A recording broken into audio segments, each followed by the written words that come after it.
જો આવા છે ને આ પંખો છે. જો હું તમને કાઢીને બતાવું કે આમ નામ બતાવું?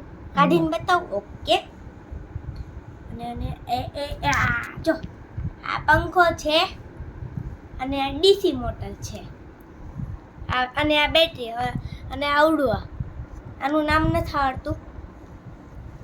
આ પંખો છે ને આ છે, એની અંદર મેં આ અહીંયા ગોળ છે એમાં નાખ.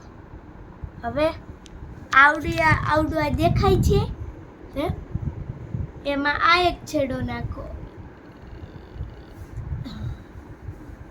અને એકમાં આ એક.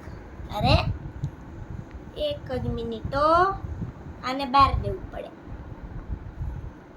અને આમાં નાખો. જો તમે આ છેડો, પછી અહીંયા પકડું અને જેવું આને અડાડ્યું એવું પંખો શરૂ.